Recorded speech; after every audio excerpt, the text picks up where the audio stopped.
ఐటీలో ఎంట్రీ కావాలా? Trainee software engineer గా అజా కోడింగ్ ట్యూటర్ లో 2 వీక్స్ ట్రయల్ పీరియడ్ లో వెంటనే చేరండి. నమస్తే, నేను విజయ్. మంచు మోహన్ బాబు కుటుంబంలో వివాదాల కారణంగా ఆయన నిన్న మీడియా మీద కూడా దాడికి పాల్పడ్డారు. అయితే పోలీసులు ఇప్పటికే మోహన్ బాబుకు నోటీసులు పంపారు, అలాగే కేసును కూడా ఫైల్ చేశారు. అసలు మోహన్ బాబును అరెస్టు చేసే అవకాశాలు ఎంతవరకు ఉన్నాయి? దీనిపైన విశ్లేషణ చేద్దాం. మనతో పాటు జూమ్ కాల్లో ఉన్నారు హైకోర్టు అడ్వకేట్ సుంకర నరేష్ గారు. నరేష్ గారు నమస్తే అండి. నమస్తే అండి విజయ్ గారు. మొత్తం ఈ ఎపిసోడ్ అంతా కూడా అందరికీ తెలుసు. సో ఇప్పుడు మీడియా మీద ఆయన దాడి చేయడం మనం అంతా కూడా చూసాము. ఇప్పుడు పోలీసులు కూడా ఆయన మీద కేసు నమోదు చేశారు. సెక్షన్ 118 కిందట ఆయన మీద కేసు పెట్టడం జరిగింది. అదేవిధంగా పోలీసులు ఇచ్చినటువంటి నోటీస్కు వ్యతిరేకంగా ఆయన హైకోర్టులో కూడా ఒక పిటిషన్ దాఖలు చేశారు. సో మొత్తం ఈ ఎపిసోడ్లో ఎలా ఉండబోవచ్చు, నెక్స్ట్ ఏం జరగబోవచ్చు? 118కి సంబంధించి బిఎన్ఎస్లో ఏం చెప్తుంది అని అంటే కనుక ఐపీసీ బిఎన్ఎస్ ఏంటండి. సో దాంట్లో ఏం జరుగుతుందంటే కనుక వాలంటరీ కాసింగ్ హర్ట్ అండి, ఆర్ గ్రీవియస్ హర్ట్. అంటే ఏదైనా సరే కావాలని చెప్పి ఎవరినైనా సరే ఉద్దేశపూర్వకంగా దాడి చేస్తే ఈ సెక్షన్ ప్రకారము ఏ విధంగా శిక్ష ఉంటుంది అని చెప్పే సెక్షనే ఈ 118 అండి. దీని ప్రకారం ఒకవేళ ఈ యొక్క నేరం రుజువు అయ్యి శిక్ష పడితే ఒక 3 సంవత్సరాల వరకు జైలు శిక్ష, లేదు అంటే ఒక 20,000 రూపాయల వరకు ఫైన్ పడే అవకాశాలు ఉన్నాయండి. ఇప్పటికిప్పుడు ఈ సెక్షన్ బేస్ చేసుకుని మోహన్ బాబు గారిని అరెస్ట్ చేస్తారని అంటే కనుక అరెస్ట్ చేసేటువంటి సెక్షన్ ఇది కాదండి. ఎందుకు అని అంటే కనుక బిఎన్ఎస్ఎస్లో 35(3) ప్రకారము ఇది 7 సంవత్సరాల లోపు ఉంది కాబట్టి నోటీసులు ఇవ్వడానికి ఆస్కారం ఉన్న సెక్షన్ అండి ఇది. సో అరెస్ట్ అనేది ఇక్కడ మనకి తెర మీద ఎటువంటి ప్రస్తావన ఉండదు. First point. రెండో పాయింట్ అవకాశం ఉండదంటారా? అసలు ముమ్మాటికి కూడా మోహన్ బాబు గారిని అరెస్ట్ చేయడానికి ఎటువంటి ఆస్కారము లేదు. మరి అలాంటప్పుడు ఆయన మోహన్ బాబు ఇవాళ హైకోర్టులో పిటిషన్ ఎందుకు దాఖలు చేశారు? లంచ్ మోషన్ పిటిషన్ ఎందుకు వేశారంటారు? ఇప్పుడు ఇక్కడ ఏం జరుగుతుందంటేనండి, నిన్న రాత్రి 7:30, 8 గంటల ప్రాంతంలోనేమో ఈ స్క్రోలింగ్లు ఇవన్నీ మీడియా ద్వారా చూడటం జరిగిందండి. అప్పటికప్పుడు ఈ యొక్క ఇష్యూ జరిగిన తర్వాత మీడియా ప్రతినిధుల మీద మోహన్ బాబు గారు దాడి చేసిన తర్వాత ఒక అరగంటకే ఏమో సిపి గారు స్పందించి తక్షణం వాళ్ళకి నోటీసులు ఇవ్వడం అనేది మార్నింగ్ 10:30కి రావాలి అని చెప్పడం జరిగింది. అదేవిధంగా ఇమ్మీడియట్లీ వెపన్స్ కూడా సరెండర్ చేయాలి అని చెప్పని. ఇక్కడ ఏం జరుగుతుంది నరేష్ గారు, ఇప్పుడు నిన్న ఒక ఆడియోను కూడా ఆయన రిలీజ్ చేయడం జరిగింది. ఇది నా స్వార్జితం ఆస్తి అంతా కూడా నేను అవసరమైతే ఎవరికైనా ఇస్తాను, మీకు పంచాల్సిన అవసరం లేదు, అనాథాశ్రమాలకు ఇచ్చేస్తాను, గంగపాలు చేస్తానంటూ కూడా ఆయన నిన్న కొన్ని వ్యాఖ్యలు చేశారు. దీన్ని ఎలా చూడాలి? అంటే ఇప్పుడు మనోజ్కి ఎలాంటి రైట్ లేదంటారా మోహన్ బాబు గారి ఆస్తి మీద? మన హిందూ మతంలో హిందుత్వానికి సంబంధించి ఎవరైనా కూడా సెల్ఫ్ ఎక్వైర్డ్ ప్రాపర్టీ ఉంటే, అంటే తను సొంతంగా కష్టపడి ఆ కష్టపడ్డ డబ్బులతోటి ఒక ఆస్తి సంపాదించుకుంటే ఆ యొక్క ఆస్తి మీద ఆ యొక్క ఆస్తి కష్టపడి సంపాదించుకున్న వ్యక్తికి మాత్రమే పూర్తి అధికారాలు ఉంటాయి. పిల్లలకి కానీ, అదేవిధంగా భార్యలకు కానీ, తల్లికి కానీ, తండ్రికి కానీ, మిగిలిన ఏ ఇతరులకు కానీ ఎటువంటి అధికారాలు, హక్కులు ఉండవు.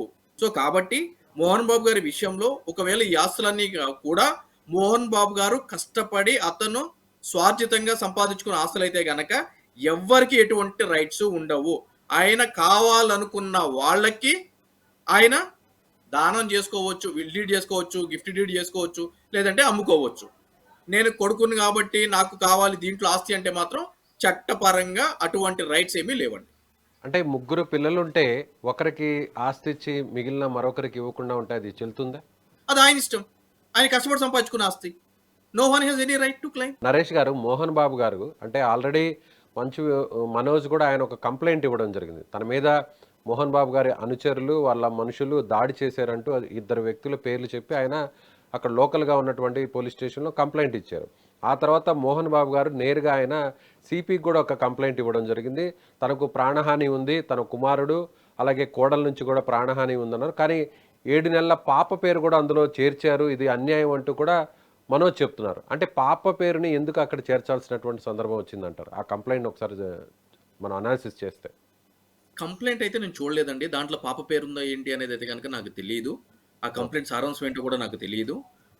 అయితే ఇక్కడికి సంబంధించి మనోజ్ గారు చెప్తున్నట్లు ఇట్లాగో మోహన్ బాబు గారు ఇట్లాగో కంప్లైంట్ ఇచ్చారు, 7 నెలల పేపర్ మీద కూడా ఇచ్చారు అని అంటే కనుక దాంట్లో నిజాలు ఎంతవరకు ఉన్నాయి, ఆ కంప్లైంట్ ఆయన ఎక్కడ చూశాడు, మరి ఇప్పుడు మోహన్ బాబు గారు సిపి గారికి ఇచ్చారా, లేదంటే సమ్ ఎక్స్పెక్టెడ్ పోలీస్ అధికారికి ఇచ్చినప్పుడు ఆ కంప్లైంట్ ఈయనకి ఎట్లా కనిపించింది, ఇవన్నీ కూడా నిజాలు బయటకు రావాల్సిన పరిస్థితి ఉంటుందండి. ఏదో క్యాజువల్గా బయట రోడ్డు మీద కూర్చున్న వాళ్ళు మాట్లాడుకున్న పరిస్థితి మనం మాట్లాడలేము, అంటే ప్రొఫెషనల్గా ఉన్నాం కాబట్టి. రైట్. అంటే మొత్తం ఈ ఎపిసోడ్ ఏదైనా కోర్టు వరకు వెళ్ళే అవకాశం ఉందంటారా? ఈ ఆస్తుల పంపకం కావచ్చు, లేదంటే ప్రస్తుతం జరుగుతున్నటువంటి ఈ గొడవ కావచ్చు. అంటే పోలీసులు ఎంటర్ అయ్యారు. ఆ తర్వాత ఇప్పుడు ఈయనే నేరుగా హైకోర్టును కూడా ఆశ్రయించారు కాబట్టి కోర్టు ఏదైనా అంటే ఇక్కడ జోక్యం మనం చేసుకునే అవకాశం మనం ఉందంటారా ఈ టెక్నికల్ గా ఎపిసోడ్‌లో? ఆలోచించాల్సిన విషయం ఏంటంటే అండి, ఈ ఇష్యూ ఈ రోజు నిన్నో జరిగింది కాదండి. గత కొన్ని సంవత్సరాల నుంచి కూడా వాళ్ళ మధ్య ఆస్తికి పరమైన తగాదాలు ఉన్న సంగతి అప్పుడప్పుడు కూడా మీడియా ద్వారా బయటపడటం జరుగుతూనే ఉంది. ఒకవేళ ఒక యాన్సిస్ట్రల్ ప్రాపర్టీ అయితే గనక ఇప్పటి వరకు ఖాళీగా చేతులు కట్టుకుని కూర్చుని అయితే గనక ఉండరు కదండి. ఎప్పుడో కోర్టులో పార్టిషన్ సూట్ ఫైల్ చేసేవాళ్ళు. నాకు తెలిసి అవన్నీ కూడా మోహన్ బాబు గారు సొంతంగా ఆయన యొక్క కష్టార్జితంతో సంపాదించుకున్న ఆస్తి అయి ఉంటది. అందు గురించే ఈ న్యూసెన్స్ అంతా. ఎందుకంటే అది ప్యూర్‌లీ ఆయన డిస్క్రిషనరీ మీద ఉంటదండి. ఆయన యొక్క విచక్షణాధికారం మీద ఉంటది. ఎవరికి ఇవ్వాలి, ఎవరికి ఇవ్వొద్దు అని చెప్పని. అంతే తప్ప ముగ్గురున్నారు కాబట్టి ముగ్గురికి సరిసమానం వాటా ఇవ్వాలి. మేము ముగ్గురు అంటే ఇద్దరు కొడుకులున్నాము, ఒక కూతురుంది. లేదంటే గనక మా అందరికి ఇయ్యాలి అనడానికి ఎవరికీ ఎటువంటి రైట్ లేదండి. ప్యూర్‌లీ అది మోహన్ బాబు గారి యొక్క విచక్షణాధికారం మీదే ఆధారపడి ఉంటదండి. అలాగే నరేష్ గారు చివరగా ఒక ప్రశ్న. సో ఆయన్ని అరెస్ట్ చేసే అవకాశాలు లేవు అని అంటున్నారు. అయితే పోలీసులు ఇచ్చినటువంటి నోటీస్‌కు ఆయన రెస్పాండ్ కాకుండా ఉండడం కోసమే హైకోర్టుని ఆశ్రయించారంటున్నారు. అయితే నిన్న మీడియా మీద దాడి చేసినటువంటి ఆ దృశ్యాలన్నీ కూడా మనకి ప్రత్యక్షంగానే కనిపిస్తున్నాయి. మోహన్ బాబు గారు ఆయన నేరుగా మైక్ తీసుకొని ఒక మీడియా జర్నలిస్ట్ మీద, ఒక ఛానల్ జర్నలిస్ట్ మీద ఆయన దాడి చేశారు. ఇప్పటికే ఫ్రాక్చర్ కూడా అయింది. అతనికి ప్రస్తుతం సర్జరీ కూడా జరుగుతుంది. అదేవిధంగా వారి మనుషులు కూడా తిరుపతిలోని చంద్రగిరిలో సుమన్ టీవీ ప్రతినిధుల మీద కూడా అటాక్ చేశారు. సో అక్కడున్నటువంటి కెమెరామెన్ కూడా అక్కడ కూడా అతనికి ఇబ్బందికర పరిస్థితులు, ప్రస్తుతం అతను కూడా హాస్పిటల్‌లో ట్రీట్మెంట్ తీసుకుంటున్నారు. అంటే ఇవన్నీ కూడా చూస్తే ఎక్కడా కూడా కేసులు స్ట్రాంగ్ అయ్యే పరిస్థితి ఉండదంటారా?